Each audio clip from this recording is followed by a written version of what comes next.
All right, ready to dive in. Always. Today, we're tackling something that affects all of us, no matter what we're going after, and that's ego.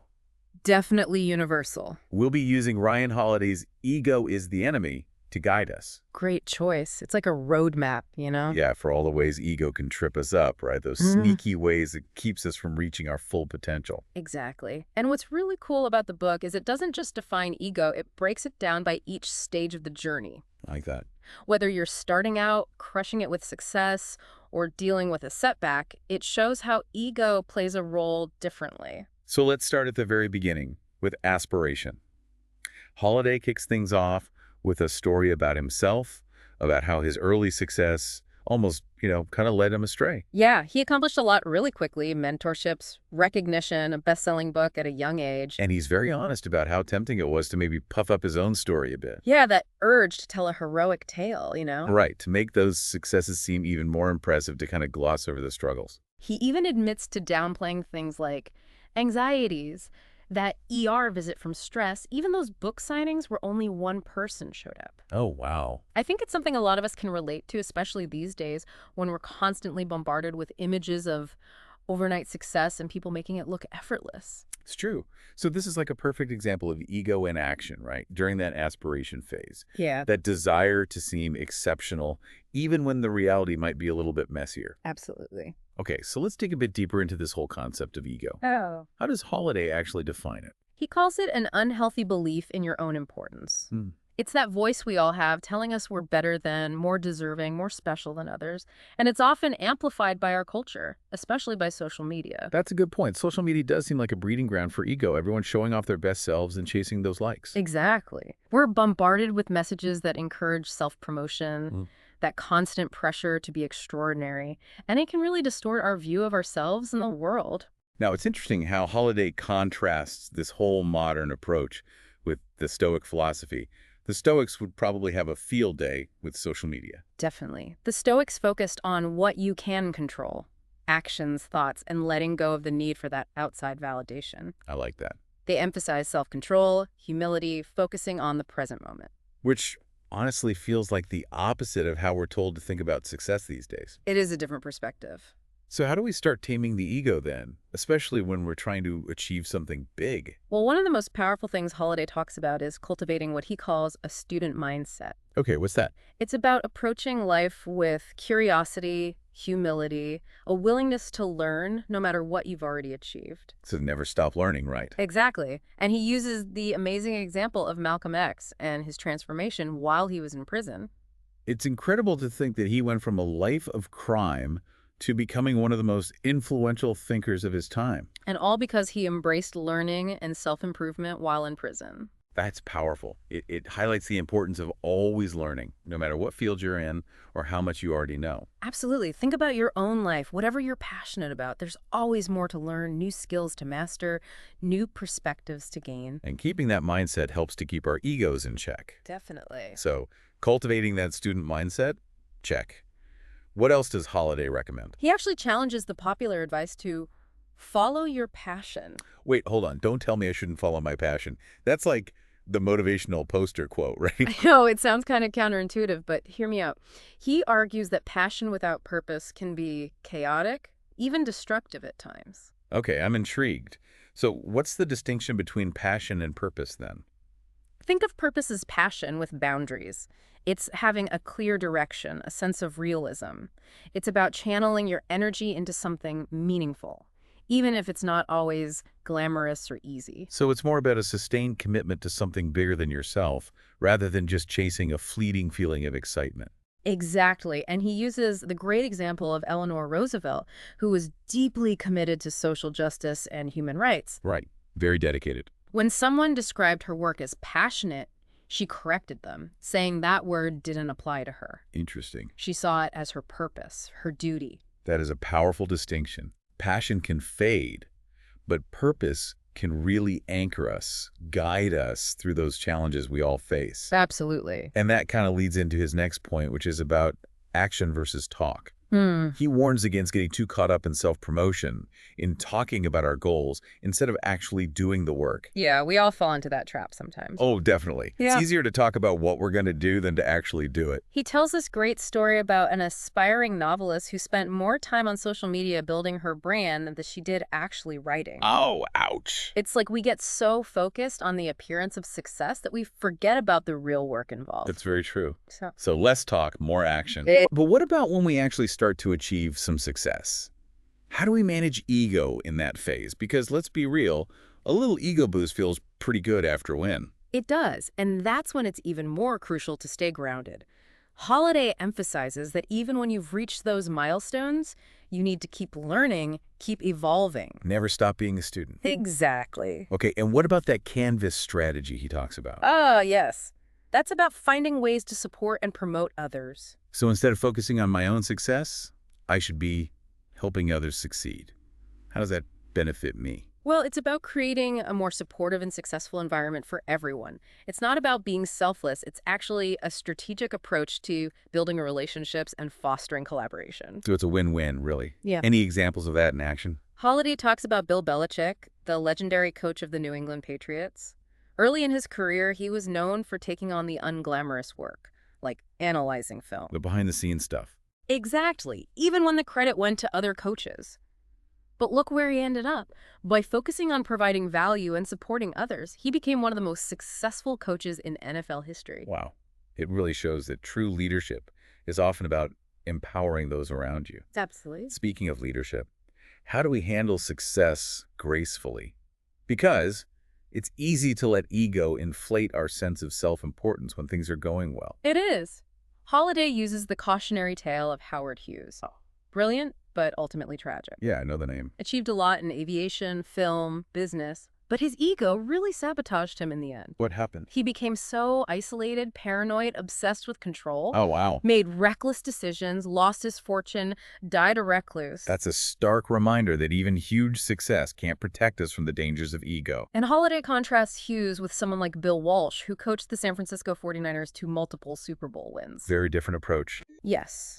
Instead of taking all the credit, Walsh attributed their success to a standard of performance that he instilled in the team.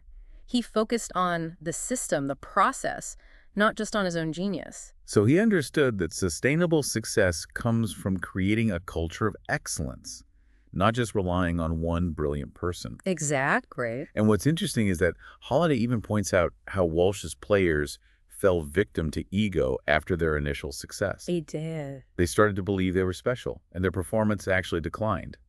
It was only when they went back to that standard of performance that they started winning again. It's a reminder that past success shouldn't inflate our ego. We have to stay focused on the work, the principles that got us there in the first place.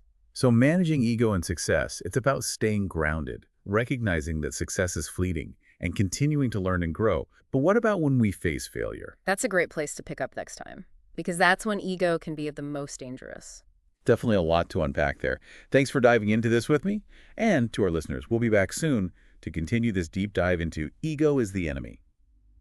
So we left off talking about how ego can really mess with us when we face those inevitable setbacks, Right, those times when things don't go quite as planned. and how ego can make things even worse. It can definitely turn a minor stumble into a full-blown meltdown. So how do we handle those moments of failure without letting ego completely derail us? Well, Holiday talks about this concept of alive time versus dead time.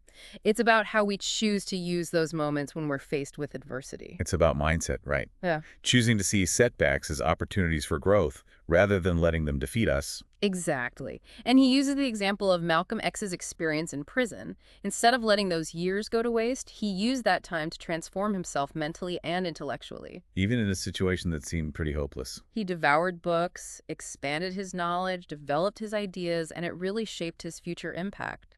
It's a powerful reminder that we always have a choice in how we use our time and energy, even when things are tough. Absolutely. And this applies to any kind of setback we face. Whether it's a career setback, a personal loss, a failed project, we can choose to view it as dead time and let it defeat us, or we can embrace it as a live time and use it as fuel for growth. So it's about reframing our perspective on failure, seeing it not as the end of the story, but as a chance to learn, adapt, and come back even stronger. Exactly. And Holiday also emphasizes the importance of keeping things in perspective during those times of failure. He shares a really inspiring story about Katharine Graham, who took over as publisher of the Washington Post during a really intense period. The Washington Post, wow, that's a pretty big deal. It was. This was during the Watergate scandal, and the stakes were incredibly high. She must have been under a lot of pressure. She was, but instead of crumbling, she stepped up and led with strength and purpose. She didn't let the crisis break her. She actually used it as an opportunity to rise to the occasion. That's amazing. Yeah. So even in the face of failure, it's crucial to hold on to that sense of purpose, to remember our values, to keep moving forward. Exactly. And sometimes that means letting go of the need to be right, to control every outcome. It's about acknowledging that failure is often part of the process. And it's about learning and growing from those experiences. Admitting when we're wrong, using those experiences to become wiser and more resilient. Exactly. There's a great quote from Vince Lombardi, the legendary football coach that Holiday shares. He said, "A team, like men, must be brought to its knees before it can rise again." That's a powerful image. It suggests that sometimes hitting rock bottom can be the catalyst for real growth and transformation. And it's often our ego that prevents us from reaching that point of true humility, that willingness to learn from our mistakes and start fresh. It's almost like our ego tries to protect us from the pain of failure, but in doing so, it keeps us from experiencing that potential for growth that lies on the other side. And that brings us to another really important aspect of managing ego, which is learning to respond to negativity, even attacks, with love, or at the very least with indifference. Love. Seriously. When someone's trying to tear you down or discredit your work, that seems almost impossible. I know, it sounds counterintuitive, but Holiday makes a really compelling argument for it.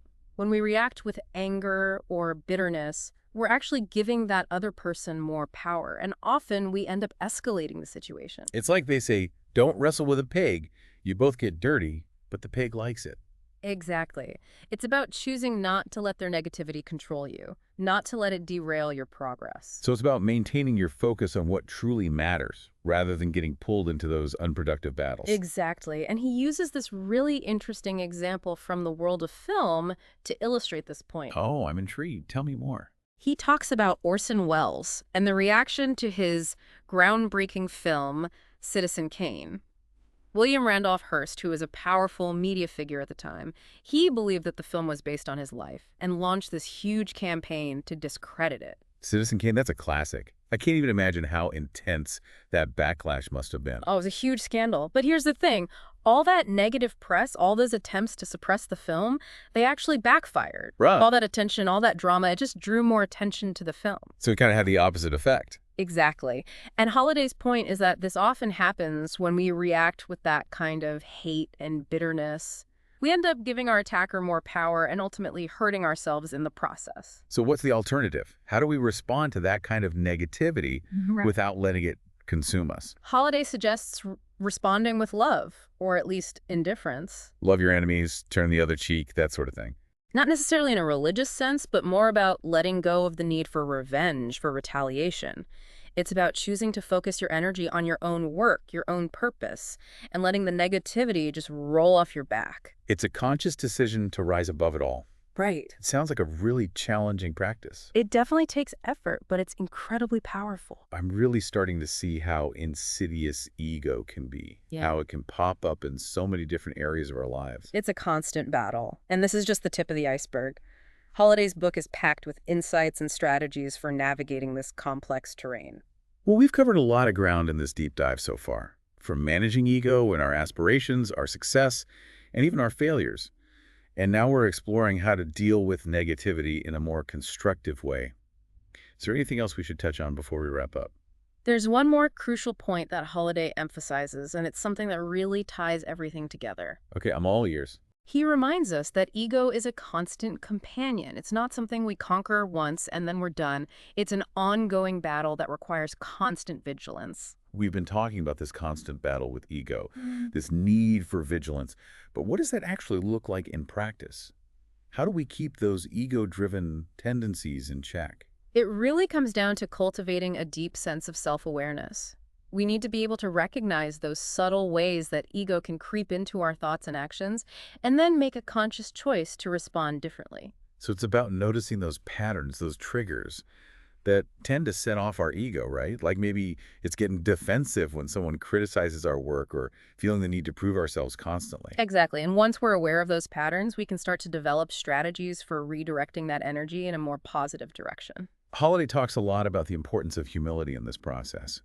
How does humility help us manage ego? Humility is essential because it allows us to let go of the need to be right all the time, the need to have all the answers. It opens us up to learning from others, from our mistakes, and from experiences that challenge our existing beliefs. It's about being open to the possibility that we might not have it all figured out, and that's okay. In fact, it's a good thing because it creates space for growth and new perspectives. Absolutely. And this ties into another important point that Holiday makes, the need to detach from outcomes. That sounds tough. We're often so focused on achieving specific results, on reaching those milestones. I know, it's a natural human tendency. But when we become overly attached to outcomes, we set ourselves up for disappointment, frustration, and even resentment. It's like putting all our eggs in one basket and then feeling crushed if that basket falls apart. Exactly. Holiday suggests focusing on the process, on putting in the effort, on doing our best, and then letting go of the need to control the results. So it's about surrendering to the uncertainty of life, recognizing that we can't always predict or dictate how things will unfold. Exactly. And this is where trust comes in. Trust in ourselves, trust in the process, and trust that even if things don't go exactly as planned, we can still find meaning and growth in the journey.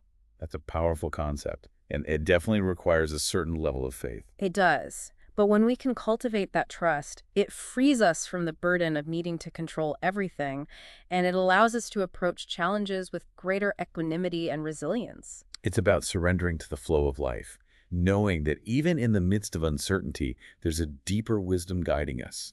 I love that. And this leads us to one of the most profound aspects of managing ego. The recognition that our true worth is not tied to our achievements, our possessions, or the opinions of others. So it's about cultivating that sense of inner validation, of knowing that we are enough regardless of external circumstances. Exactly. Holiday reminds us that our true value lies in our character, our integrity, our compassion, and our contributions to the world. It's about focusing on being good human beings rather than on proving ourselves or seeking validation from others. Beautifully said. And when we can tap into that inner sense of worth, it becomes easier to let go of the need for external validation, the need to constantly prove ourselves, and the fear of failure that often drives ego. It's about recognizing that our worthiness is inherent. It's not something we need to earn or achieve. Absolutely. And this is where the idea of love comes in, that love that Holiday talks about as an antidote to ego. We touched on this earlier, this idea of responding to negativity with love, even to our enemies. But how does love factor into this broader conversation about managing ego? When we cultivate a deep sense of love and compassion for ourselves and for others, it helps us to see beyond those superficial judgments and comparisons that often fuel ego. It allows us to connect with the shared humanity that unites us all. Exactly. It reminds us that we're all in this together, that we all have our struggles and our triumphs, and that we all deserve to be treated with kindness and respect, regardless of our achievements or failures. It's about shifting from a mindset of scarcity and competition to a mindset of abundance and cooperation. That's a great way to put it. And when we approach life from that place of love, it transforms how we interact with the world. We become more forgiving, more understanding, more patient with ourselves and with others. Exactly. And that creates a ripple effect, spreading positivity and kindness outwards, making the world a more compassionate and harmonious place. So in a way, managing ego is not just about personal growth. It's also about contributing to the well-being of others. I absolutely agree. It's about recognizing that our actions and our choices have an impact on the world around us, and that we have a responsibility to use our influence for good. It's about being mindful of the legacy we're creating, not just through our accomplishments, but through the way we treat others and the values we embody. This has been such a rich and insightful conversation. We've explored so many layers of Ryan Holiday's Ego is the Enemy. It's a book that offers profound wisdom and practical guidance for anyone who's striving to live a more meaningful and fulfilling life. And for our listeners, if you're ready to embark on your own journey of managing ego and cultivating a life of purpose, humility, and love, I highly recommend checking out Ego is the Enemy.